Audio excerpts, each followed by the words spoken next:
چنانچہ حضرت ثانی رحمۃ اللہ نے واقعہ لکھا ہے، چند بھائی تھے تو جائیداد کی تقسیم میں کوئی جھگڑا ہونے لگا۔ ایک نے کہا کہ بھائی مجھ سے جھگڑو نہیں، آپ ساری جائیداد خود لے لو اور والدین کی خدمت والا کام یہ مجھے دے دو، میں چاہتا ہوں ان کی خدمت کروں۔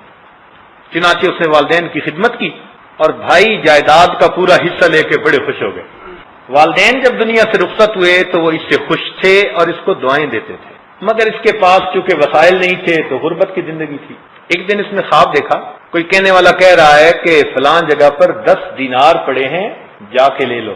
اس کے والد نے اسے کہا تھا کہ بیٹے تو نے ہماری بڑی خدمت کی، اللہ تعالیٰ تجھے برکت والا رزق دے۔ اس کے دماغ میں یہ لفظ بیٹھا ہوا تھا، برکت والا رزق۔ تو خواب میں یہ پوچھتے ہیں کہ اس میں برکت ہے یا نہیں؟ انہوں نے کہا برکت نہیں ہے۔ کہتے ہیں مجھے نہیں چاہیے۔ صبح بیوی کو خواب سنایا، وہ کہنے لگی بے شک نہ لینا مگر جا کے دیکھ تو آؤ۔ بیویاں اللہ تعالیٰ کی خاص مخلوق ہوتی ہیں۔ اس نے کہا نہیں، جب میں نے لینا نہیں تو میں نے جانا بھی نہیں۔ اگلی رات پھر خواب آیا، کسی نے کہا کہ جاؤ 1 دینار رہ گیا لے لو۔ اس نے کہا برکت ہوگی اس میں؟ اس نے کہا ہاں برکت ہوگی۔ چنانچہ یہ صبح گیا اور 1 دینار اس نے لے لیا۔ جب واپس آ رہا تھا تو دل میں خیال آیا کہ کھانے کا وقت ہے، کئی دن ہوئے گھر میں اچھا کھانا نہیں پکا، تو چلو میں مچھلی جاتا۔ مچھلی خریدی، گھر لایا۔ اس کی بیوی نے جب مچھلی کاٹی تو مچھلی کی پیٹ سے ایک اتنا قیمتی ہیرا نکلا کہ جب اس نے جا کر جیولر کے پاس بیچا تو پوری زندگی کا خرچہ اسے اللہ نے عطا فرما دیا۔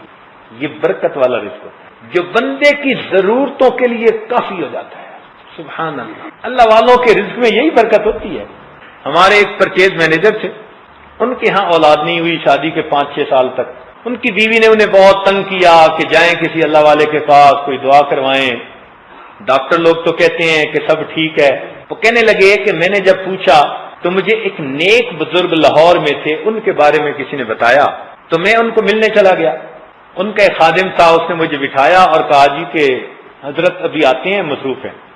اس دوران جب وہ گھر جانے لگا نا تو کپڑا ہٹا تو میں نے دیکھا کہ وہ بزرگ نفلیں پڑھ رہے تھے۔ تو میں بڑا متاثر ہوا کہ فرض نماز کا وقت تو نہیں، یہ تو کوئی چاشت کا وقت ہوگا، تو یہ کھڑے نفلیں پڑھ رہے ہیں۔ اتنے میں خادم نے آ کر مجھے شربت کا گلاس بھی پلایا، گرمی کا موسم۔ میں نے کہا بھی صحیح، آپ نے کیوں تکلف کیا؟ اس نے کہا جی حضرت کا حکم ہے، اگر میں آپ کو یہ نہیں پلاؤں گا تو مجھے جواب دینا پڑے گا۔ تو منتیں بھی کی اور شربت پلا بھی دیا اس نے۔ کہنے لگا میں اور متاثر ہوا۔ تھوڑی دیر میں وہ بزرگ آئے اور معذرت کرنے لگے کہ جی معاف کرنا، میں کسی کام میں مصروف تھا، میں آ نہیں سکا۔ کہنے لگا میں اور متاثر ہوا کہ کوئی اور ہوتا تو کہتا میرے معمولات چل رہے تھے اور میرے تو اوقات ہوتے ہیں، کیا ہوتا ہے، اور یہ چھپا رہے ہیں کہ میں مصروف تھا۔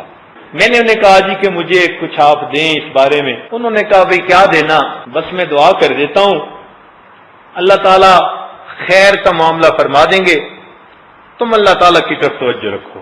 لگتا تھا کہ وہ عامل نہیں تھے، وہ کامل تھے۔ آج لوگ عاملوں کے پیچھے بھاگتے ہیں، اور خدا کے بندو کاملوں کے پاس آؤ۔ تو انہوں نے دعا کر دی۔ جب میں رخصت ہونے لگا تو میں نے ان کو اس زمانے میں 5 روپے ہدیہ دینا چاہے، تو انہوں نے کہا نہیں اس کی تو کوئی ضرورت ہی نہیں۔ میں نے کہا حضرت ہر آنے والے کو آپ کھلاتے پلاتے بھی ہیں، لوگ بھی آتے رہتے ہیں، تو آپ میرا بھی حصہ ڈال لیجئے۔ وہ کہنے لگے نہیں، میں کچھ کتابوں کا بھی کام ساتھ کرتا ہوں اور اللہ تعالیٰ اس سے مجھے 50 روپیہ مہینہ کے دے دیتے ہیں اور میرے پیسے تو ختم ہی نہیں ہوتے۔ وہ کہنے لگے کہ آج تک وہ منظر میری آنکھوں میں ہے کہ اس اللہ والے نے کیسے کہا کہ میرے 50 روپے ختم ہی نہیں ہوتے۔ یہ برکت ہوتی ہے۔ جنید بغدادی رحمۃ اللہ کا ایک مرید تھا، حضرت میرا حج پہ جانے کا ارادہ، وسائل نہیں ہے، فرمان لگے اچھا یہ چونی لے جاؤ، ضرورت پڑے تو خرچ کر لینا۔ وہ جیسے ہی گاؤں سے باہر نکلا، ایک قافلہ جا رہا تھا، اس سے سلام دعا ہی، پوچھا بھئی کہاں جا رہے ہو؟ اس نے کہا ارادہ تو میرا حج پہ ہے جانے کا۔ انہوں نے کہا بھئی ہمارا ایک بندہ جانا تھا اور نہیں جا سکا تو سواری خالی ہے، تو آؤ بیٹھ جاؤ اونٹ کے اوپر۔ لو جی سواری بھی مل گئی، وہ کھانے بھی کھلاتے، اس کی خدمت بھی کرتے، اس نے حج بھی کیا۔ جب واپس آنے کا وقت ہوا تو مکہ مکرمہ سے باہر نکلا تو ایک دوسرے قافلے والے مل گئے، انہوں نے بھی دیکھ کے پوچھا بھائی کہاں جانا ہے؟ اس نے کہا فلاں جگہ۔ وہ کہنے لگے ہم نے تو اس سے بھی آگے جانا ہے، ہمارے پاس ایک بندہ تھا وہ یہیں رہ گیا، تو سواری خالی ہے، آنے تو بیٹھ جاؤ۔ یہ بیٹھ گیا، انہوں نے بھی سارا راستہ اس کی خدمت کی، کھانے کھلائے۔ شاہانہ حج کرنے کے بعد یہ اللہ کا فقیر واپس اپنی بستی میں آیا، حضرت سے ملا اور حضرت کو پوری کارگزاری سنائی۔ حضرت نے فرمایا بھائی کتنا خرچہ ہوا؟ کہنے لگا پورے سفر میں کوئی نہیں، تو میں میری چونی واپس کر دوں۔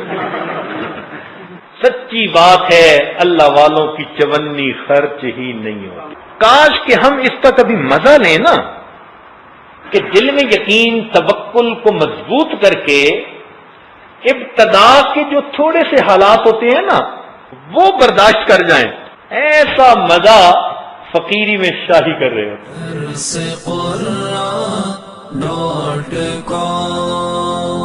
www.darsequran.com